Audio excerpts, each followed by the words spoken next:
जय श्री हरि। श्रावण मास कृष्ण पक्ष की कामिका एकादशी का महात्म्य।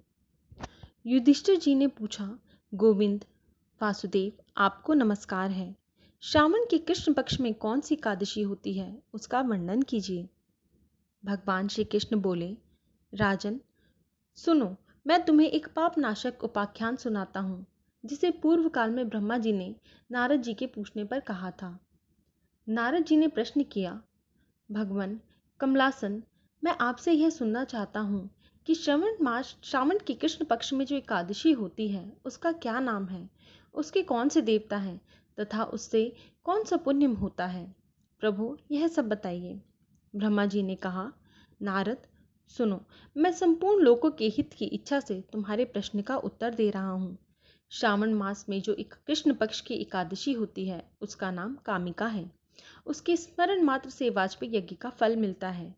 उस दिन श्रीधर, हरि, विष्णु, माधव और मधुसूदन आदि नामों से भगवान का पूजन करना चाहिए। भगवान श्री कृष्ण के पूजन से जो फल मिलता है वह गंगा, काशी, नैमिषारण्य तथा पुष्कर क्षेत्र में भी सुलभ नहीं है। सिंह राशि के बृहस्पति होने पर तथा व्यतिपात और दंड योग में गोदावरी स्नान से जिस फल की प्राप्ति होती है वही फल भगवान श्री कृष्ण के पूजन से भी मिलता है। जो समुद्र और वन सहित समूची पृथ्वी का दान करता है तथा जो कामिका एकादशी का व्रत करता है, वे दोनों समान फल के भागी माने गए हैं।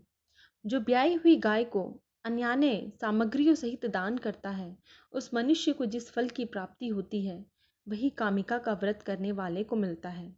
जो नर श्रेष्ठ श्रावण मास में श्री भगवान श्रीधर का पूजन करता है, उसके द्वारा गंधर्वों और नागों सहित संपूर्ण देवताओं की पूजा हो जाती है। अतः पाप भीरु मनुष्यों को यथाशक्ति पूरा प्रयत्न करके कामिका के दिन श्री हरि का पूजन करना चाहिए। जो पाप रूपी पंख से भरे हुए संसार समुद्र में डूब रहे हैं, उनका उद्धार करने के लिए कामिका का व्रत सबसे उत्तम है।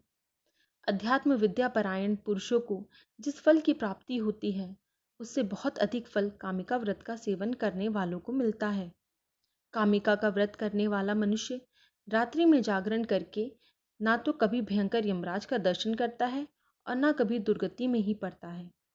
लालमणि, मोती, वैदूर्य और मूंगे आदि से पूजित होकर भी भगवान विष्णु वैसे संतुष्ट नहीं होते जैसे तुलसी दल से पूजित होने पर होते हैं।